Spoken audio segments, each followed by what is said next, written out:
Welcome.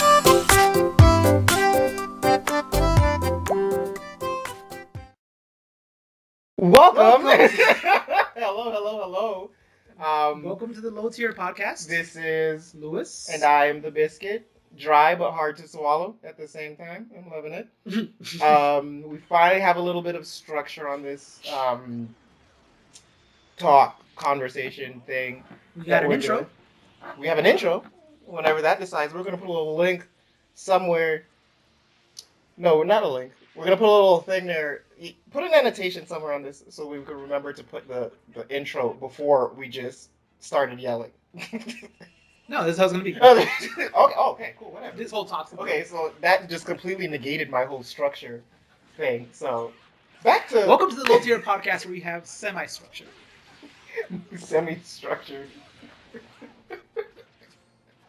Well, go ahead.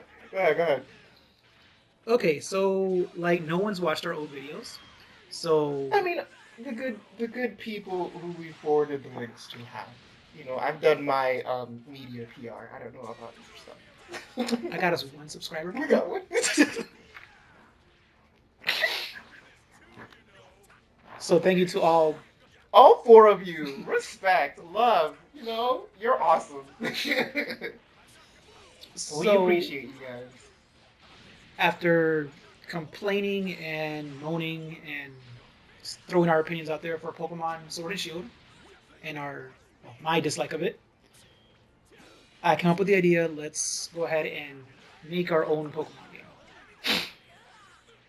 So over the next couple videos, we're going to try to come up with a completely original idea.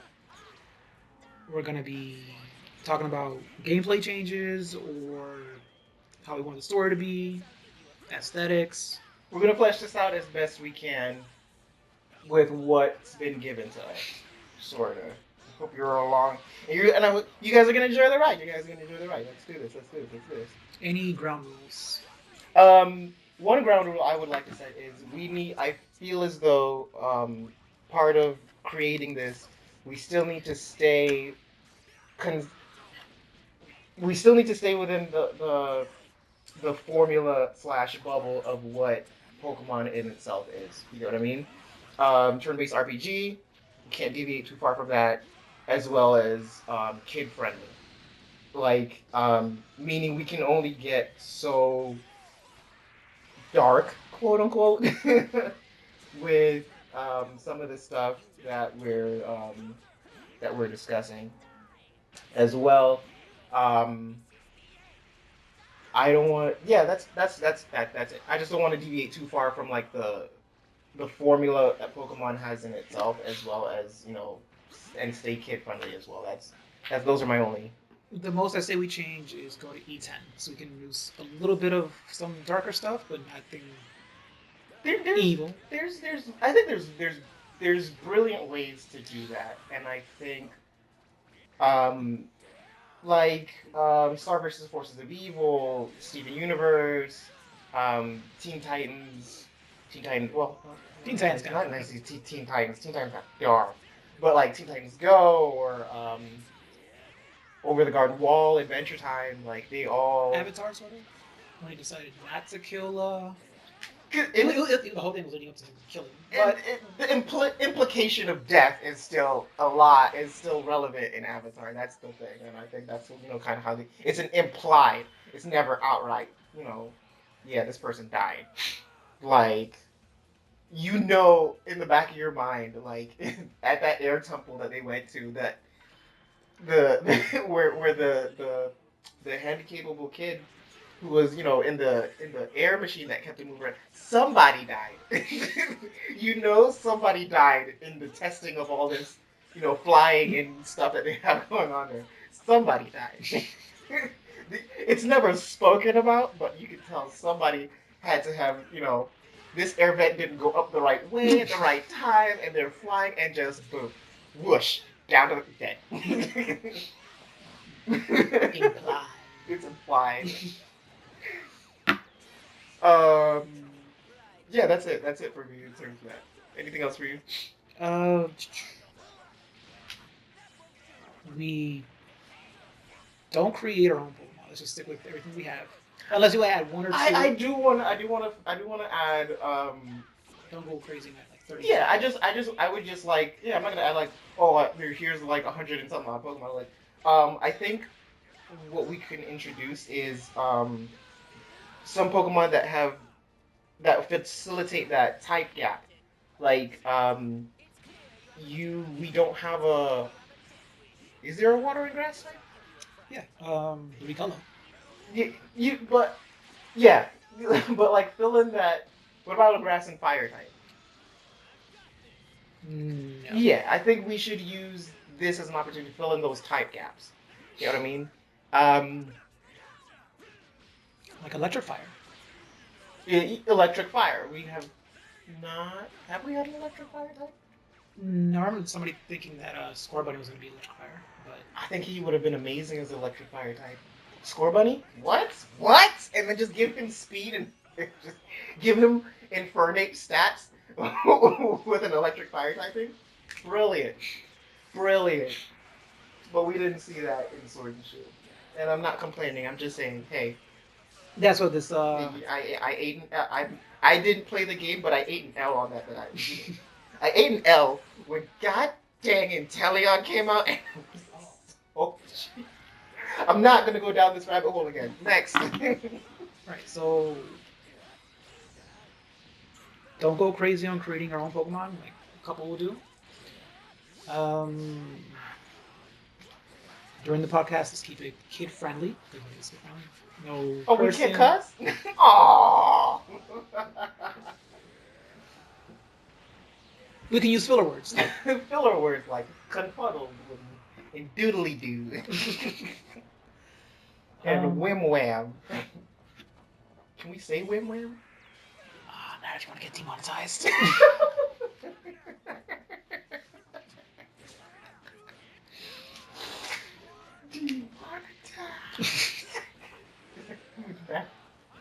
Anyway, go ahead. Let's see. Stay true to Pokemon. Reversing.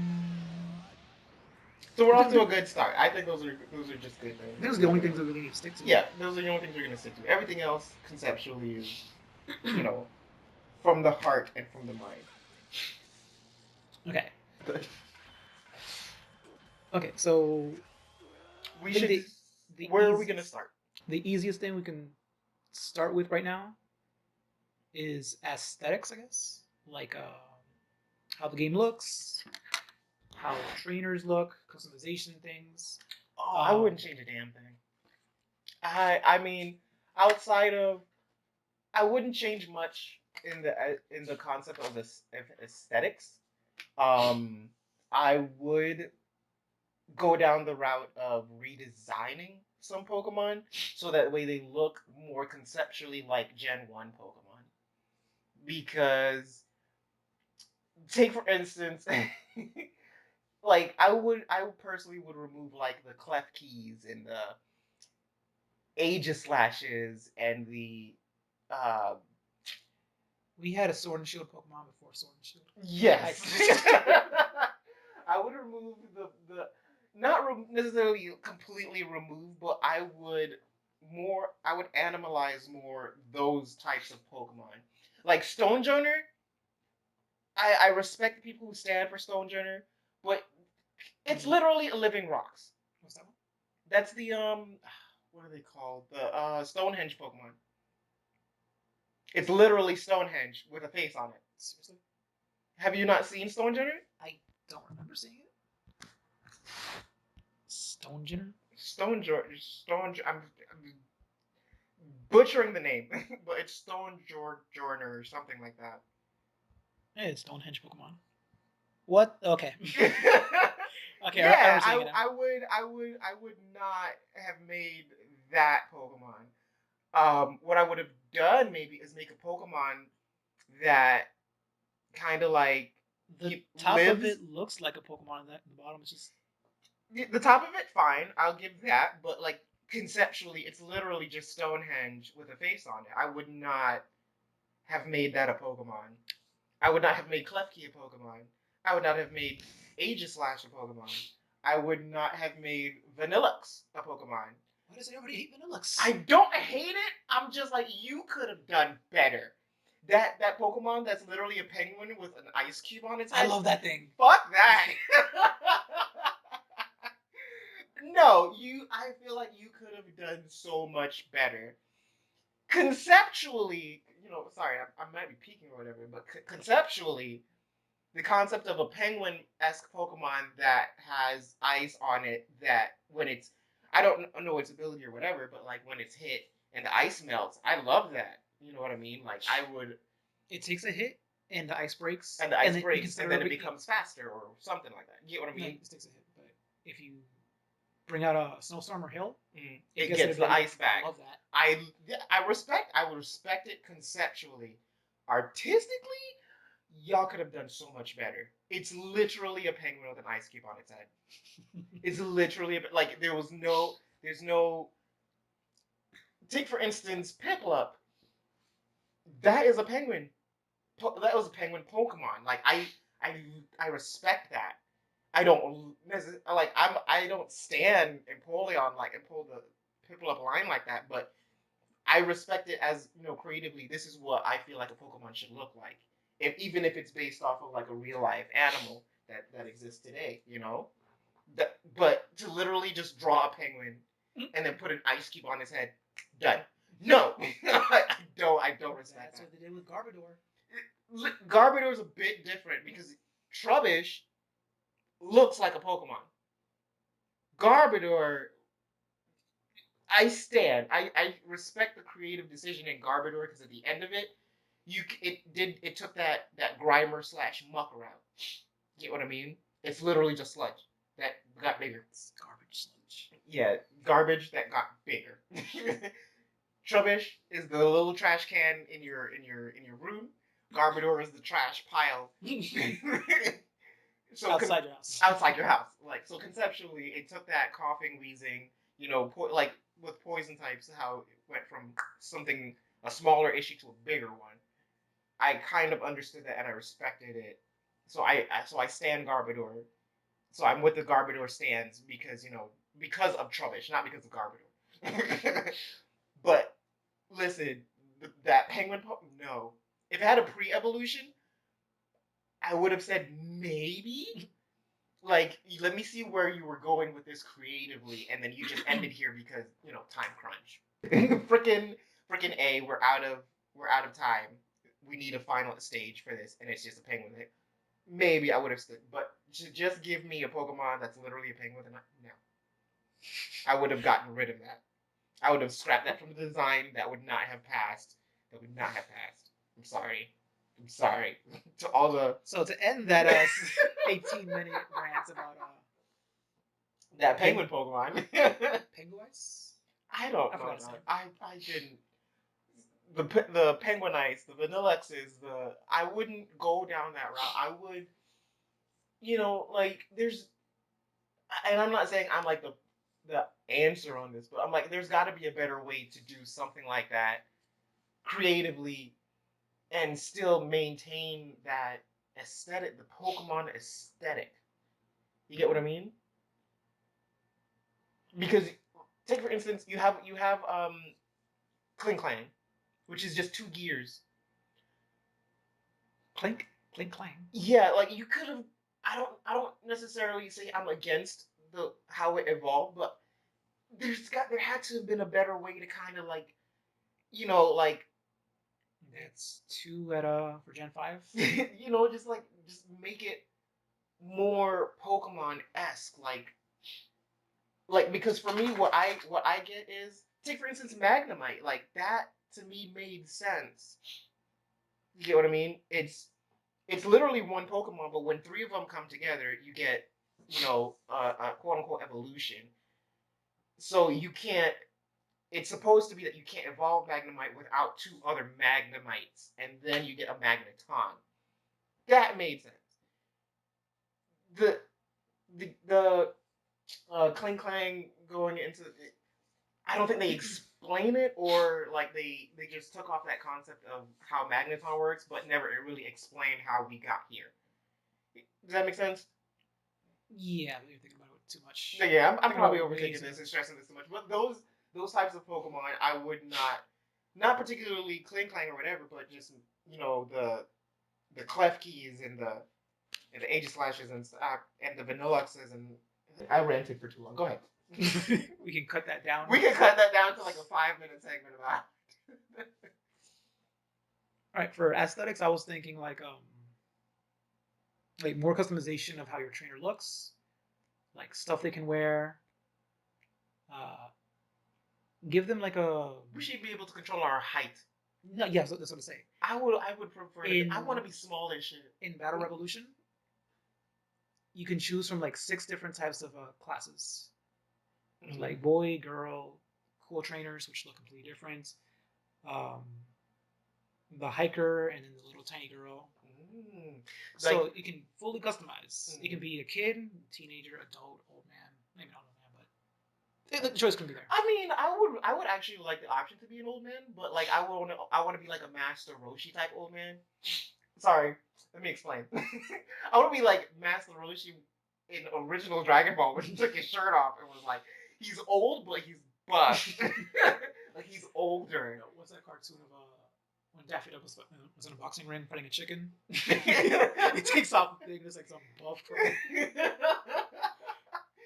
I would say like, because you're appealing to everybody because your fans aren't just kids, and the people who grew up are still playing this game. They still play this game. Yeah, you're given the option to be a little 10-year-old or whatever, but you can now you're given the option to age yourself up. Black and White, because he looked a little bit older. Because kids want to be adults, but you, of course, going through your adventure, you're not going to make adult decisions in a Pokemon game. But giving you the option to be grown up I don't think that should be pulled off the table. I want to be a gray-haired old man that goes through this adventure. So I want to be 4'3", gray hair. Slouching? No, just 4'3", gray hairs. Not necessarily like a full bush. Man, that's my aesthetic everywhere. Okay, so full customization of how you look, height, how fat you are, how skinny you are, everything. Yeah, so that way you can literally put yourself in the game. So introduce more hairstyles, because the ones they had there is not too much. One thing I didn't like in Let Us Be Bald. Was it the cue ball class from the cue ball class? What I didn't like from Sun and Moon and Sword and Shield was you basically had like 4 different types of shirts you can choose from. Oh, you were the girl in Sword and Shield, sorry, you were the girl in Sun and Moon, so you got full customization. Like you got a lot. We got a little bit more, but it's basically the same 4 designs.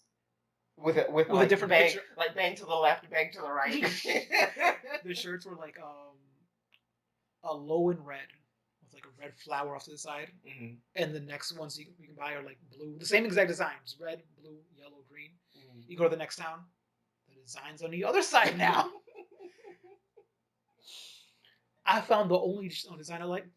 Like I'm just gonna stick with this. I don't even feel like changing. X and Y had more clothing options. This is true. Like I didn't like delve down that rabbit hole of customization in Sun and Moon either, or Ultra Sun, Ultra Moon, or because there's not really much. Yeah, those make it really change. I mean, there was a lot of customization in Diamond and Pearl, but I think that was because you had to do contests. That's another thing. Bring that bit. Bring that back. Bring back contests. Contests. Bring back Pokeseals. Pokeseals. When you throw out a Pokeball, you can like attach hearts to it. So oh my god, I love that. I loved that. I have nothing against that. I love that. I played against somebody, and when they threw out the Pokeball, it literally spelled out words in bubble letters, and I was like, I need this. I need this. I can't even remember who it was, but that to me was like that was a beautiful concept. And also introduce Premier Balls into the game. No, the red one, Premier, right? Cherish Balls into the game is like an actual thing because so many times I just want to catch this in a. I in have a to hack the cherish- game to give you cherish balls. Yeah, I don't want to hack the game to get cherish balls. uh, to continue on with the battling stuff. No, but just to kind of piggyback off that, just real quick, it reintroduced that contest, man. That I don't know. There's got to be a way to do it where it's a lot more fun. Because to me, the way the anime portrayed this, it's like Throw ice beam into the air, which explodes into like all these- yeah, like there's too many moves and too many like if you guys the industry fleshed it out so beautifully in the anime that it's like how can this not be something that we can continue. I would think maybe have like a spin-off game just for contests, where they have way more time to implement how all Yeah, how all 700 moves work. yeah, and you don't even have to give us 700. I wouldn't mind if that's like a DLC as long as it's like fully expanded. Yeah, I would take that. I would pay for that. Like you get like a weird expansion where you go into the you go into like not necessarily the Diamond and Pearl cities or whatever, but you get like a little offshoot. It's literally just a side quest. You go there, you do a little contest, you learn about it, and then you just go back to your regular adventure. Let's see, custom throws like They have those. sorta. What I didn't like was how Sun and Moon I don't like how forced you to have to battle a specific trainer or a specific number of trainers to earn the right to like throw your Pokeball in that specific way. I was like, no. What annoyed me the most is you don't have like a preview of how it is. You have to like select it, go out into the field, battle, and then you get to see how it looks. Oh, I didn't like it. I didn't like Go that all part the of way it. back. Yeah. Have a preview for that. Have like more than you don't have like 4 or 5, right? Yeah, I don't think it was more than 7 or And- 8. I don't really because you had to beat the Elite Four, then you had to beat something else. You had to do the Battle Tower. You had to. It was like Too much stuff or too little. yeah, too much stuff just to look. Hey, if I can change my clothes, my hairstyle, whatever, let me change my battle pose. Let me change how I throw the Pokeball. I can see that. Change the way how you stand in the background. Like I would say you're happy or whatever when you you start the battle, and then once you get down to your last Pokemon, I guess you can like throw the ball a special way, like this. I don't know. Everything's counting on you to throw it, and you look super scared in the background because you might lose because your Pokemon's in like the red zone. But they okay. To their credit, they kind of did introduce that in a way because when you battle gym leaders, there's like they talk to you mid battle. You know what I mean? Like, oh, more of that though. We need more of that, especially now that we're on the Switch. A little bit more of that. Like that would it would have been so. It would have been so cool to be able to like.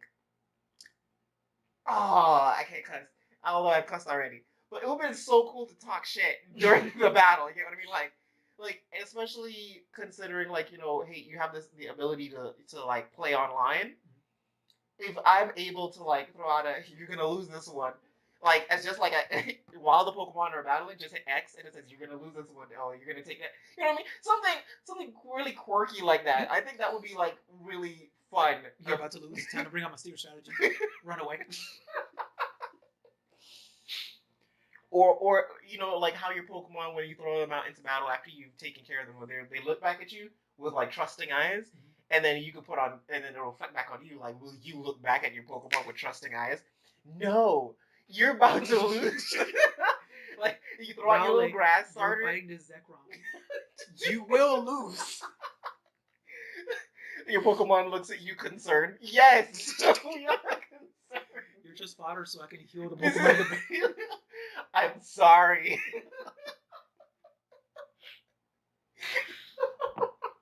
It's something really niche, but it would have made the experience a little bit more like, what's the word I'm looking for? Engaging when you're in it. And it's engaging. We have a right stick now on the Switch. Mm-hmm. We should give you the option to move the camera completely around during battle. I like that. They introduced that a little bit in Sword and Shield, which was kind of really cool. Like from what I've seen, it's just too zoomed in on your Pokemon from the back, and it stays there for the majority of the time. Really? Yeah. No, X and Y did it better. I've seen it like kind of go all around the field, and like into the crowd and stuff, and For gym battles, yeah, but it was yeah, like that's that I like. But when you're like in the battle tower battling somebody, it's just like behind your back 95% of the time. Every now and then it'll eventually like go around. Mm. But I like the option to like completely. Well, I will contest to that. I will concede that point because we're on the Switch and we have access to more powerful software that's a mechanic you can introduce. I will concede that fact that point. Free range of the camera, but just certain little things that they did introduce in Sword and Shield, like how the gym leaders will talk to you, like. I feel like another game did that before, like when they're down to their last Pokemon and they're about to Dynamax or Black and whatever. White 2. Black 2, White 2, when they're like down to the wire. Like pop in really quick and say something and pop out. Yeah, bring that back. Just keep that. It's something really small, but it made the player feel a little bit more engaged. Like this isn't just I come here, I battle, I go. I listen to your text before you talk. You throw out your Pokemon, I kill them all. And then we text afterwards, like, no, this is a battle. Like I'm supposed to learn. Like especially if it's like the starter battle, like, hey, like if I hit your Pokemon super effectively, like the first trainer comes, like the first gym lead battler, it's like, hey, so you know some of your stuff. That's really cool. They did that in Pop out. Sword and Shield, but I didn't like the way they did it. Aw. Because you fight your rival. He has that sheep Pokemon, Hulu, and then he gets his starter. He throws out the sheep first. You beat it with your Pokemon. You level up to level 6, and at that point, you learn super effective attack. So by the time he brings out his Pokemon, which he chooses, which is weaker than yours, you use a super effective. Hey, you did a super effective attack. He's like, hey, you must really know your stuff. Because you forced me to learn it. I mean, I don't think that's so bad. I don't think that is so bad. It could have been a better way, but they introduced super effective for for beginners, I don't think I would have done it different. Personally, I don't think I would have done it different. That's a good way to introduce someone who's never played Pokemon, who doesn't understand this concept of super effective versus, you know what I mean, the rock, paper, scissors of Pokemon. That's a good way to introduce it. We're going to battle immediately, right? I won't necessarily hold your hand, but hey, you can kind of see in the text, hey, this is super effective. What does super effective means? When I hit you with it, hey, that means you're going to deal more damage. Oh, cool. Pops in, pops back out. Let's keep this moving. I don't know. I kind of agree with the way Sword Shield. I'm fine with it. Next thing I'd want to add would be like custom lines. Again, Battle Revolution. Again, you get to choose sayings for all your trainers. Mm-hmm. So whenever you throw out a Pokemon, it'll say you can have it say whatever you want. The Pokemon themselves? The trainer. Oh. Like trainer throws out the Pokemon, say. Yeah, whatever. that goes back to that whole You can choose what you say. Yeah, but it still goes back to that whole, like we should be able to have some kind of text or something that, it doesn't have to be like super editable or anything. Just no, but you can write whatever you want. I think Pokemon understands a little bit of their audience as adults that are gonna put like, hey, damn it, I'm about to wreck. It smells like. So you can do what I would have a goal. Alolan or Kanto or from Kanto. And whenever it comes out, can you smash what the rock is cooking? They're all rock types. The gym leader just that. Can you smash? But I think you could write it for every Pokemon that comes out on your team. So you have a preset. I wouldn't do it for every. I would. I wouldn't do it for every Pokemon. I insulted all my Pokemon. Like, I'm down to you. Should I throw Dragonite? Looks like it's come to this. 6 Dragonites. 5 Dragonites and the starter who's still level 5. You being able to edit all that stuff would get me invested in, fully fleshing out how the character looks. A lot more customization in that aspect. Yes. I get that. I can concede a little bit. Like, let us add a little bit of like flair to the battle. Even if you're not gonna do it, let us be able to. You know what I mean? Mm-hmm. Or like because I can go through. I don't mind going through the battle as a standard You know, I throw my Pokemon out, we hit each other, bing bang boom, it's done. But if like how in is it Diamond and Pearl, where I could customize the Pokeball to make the flair in this battle a little bit more exciting. Why not? Why not? What does it hurt? You know? That covers everything that I would have wanted, aesthetically wise. Like I said, Oh, voice acting. but that's my biggest. Look, we're on the Switch, dog. We're on the Switch. And like I said in the previous video, even if it's y'all and Game Freak, nobody knows. You know, even if it's bad, nobody's really gonna be like, "Oh my god, the voice acting in this is terrible." No, everybody's first take on the voice acting was like, "Hey, they have voice acting now." Mhm. It's not just and I think bad voice acting would actually be funnier than good ones. exactly like even if it's bad, it creates this I don't know, it just creates something a little bit more enticing when Gym Leader B is down to their last Pokemon. They literally say, "I'm going to throw out Pikachu." No, was it like Pokemon Stadium? That announcer, he's like, Pikachu just throw Golem. Like 2 second delay because they had to got a buffer. Yeah, I don't mind the bad voice acting because I feel as though at this stage, it's the bare minimum. You get what I mean? Voice acting in on the Switch and in this game, like I said, even if it's just the mumble words that you hear in the back, like Animalese from, it's better than nothing. Especially considering how far you guys have come along. Now, Pokemon in itself and the franchise as a whole, now is the time to add voices into these games. Because Pikachu shouldn't be the only thing in this whole thing that literally says something. It can't be. Oh shoot. Yeah. Because It could be like just at really specific points in the story. It doesn't have to be for every single cutscene. Yeah, that's what I'm saying. It would be really cool if you just did the mumble voices, and then when it gets serious, like if Leon it's serious now. Leon comes up to you. Now is the time. That's it. That's it. That's the only line he actually says throughout the whole game. I've been fine. Because how excited were people when they remade the Pokemon movie? No, they didn't remake the Pokemon I Choose You movie, where Pikachu talks. How excited were people for that? I think I read online that a lot of people were actually upset about it. But it caused a stir, and people were talking about it. Like, if you want people to talk about this game and get invested in it and stuff, what the hell am I smoking? Is that good? Did you just smoke? Am I smoking? I think that, you know, just adding that in itself is you know, beautiful. All right. Anything else before we wrap up this video? In terms of aesthetics, of course, you know, high quality animations should be high quality animations. For and this is just again just a nitpick, but if the Pokemon has cannons, let it shoot the water, fire, grass, from the cannons. If the Pokemon has a mouth where they breathe fire, let them breathe fire from the mouth. Small things. If I'm using Wing Attack, let me actually, in the same way I tackle shows the Pokemon right in front of me. You know what I mean? Stuff like that. Like, high quality animations. Let's actually animate this.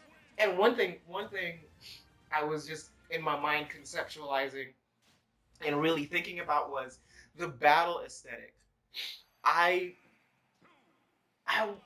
would love in every, like, even if the game ended up just like Sword and Shield, you know, with the bad graphics or whatever, you know, with all the controversy behind Sword and Shield, I would have been more invested to buy Sword and Shield if during the battles the Pokemon were doing more than just standing right in front of each other. Like, they would move around this big, expansive battlefield in the way they illustrate it in the anime. Not necessarily they have to, like, you know, interact, but you have this whole space Like it's a huge space. You should be able. The Pokemon should like they should like run. Or I feel like they should like run around during the battle. You get what I mean? Or if I you're was gonna, thinking that, but then it'd be like, let's say you're fighting on like a mountain, rocky area, whatever. And there's Mhm. like rocks in the way, mm, and they like hide behind there just to walk around, run. mm, Is that what you're thinking?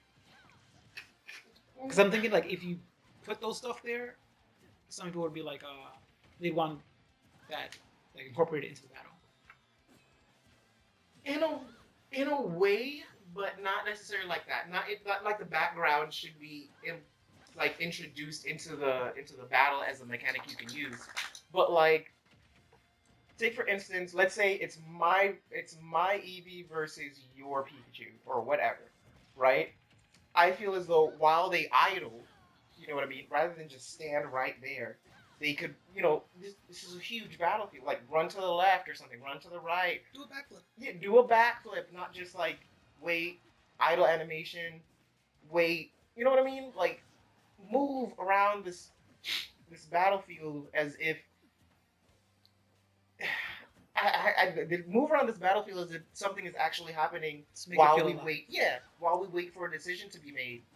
You know what I mean? Even if it's just like a quick, Are you still watching? yeah, like if it's even just like a quick 4 second thing. I understand animation is long, but adding some, like, you, like let's say specific Pokemon could do it. Make it the Pikachu. You know what I mean? Like while it's idling, it'll like run to the left, run to the right. Or what I'm thinking now would be kind of cool was let it do an attack while it idles, but it won't like actually do damage. You know what I mean? But it's just to keep the battle engaging. Like, is each Charmander breathing fire? Just to... Yeah, just to like or like pump itself up, like like something like that. Machoke slaps himself. Yeah, Machoke's like, let's go. Better, more engaging animations with these with the Pokemon, considering like we have the technology. Even if it's only like one animation per, you Yeah. can even reuse some of them actually. So Exactly, like because every, a lot of the bird Pokemon. every bird Pokemon can have like the same animation or Mhm. give little tiny tweaks. Yeah, like what it could do, fly really high. Bird Pokemon, like that is too obvious. Just have it fly around the arena, just like that, in a circle, rather than stand right there and fly. Or stand on the ground. Yeah, once a decision's been made, it flies. It cuts to the Pokemon being right in front of you. Let's go. We do this, and then it just goes back up to the sky and just keeps keeping that aerial momentum as if this is a really engaging battle. This is the only aesthetic.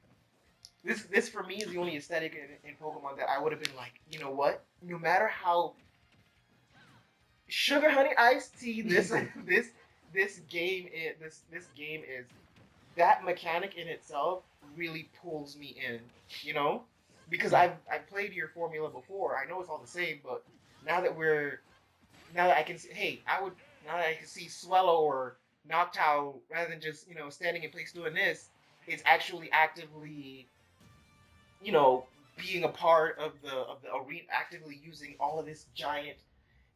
That's the thing that kind of got me, dog. Like, it's a giant arena. I understand it's for Dynamaxing. It sounds like you have more gripes about Sword and Shield now than the video video where I had. No, it's like you already know my biggest thing is aesthetics. I am all for aesthetics. No matter what game it is, aesthetics are my thing.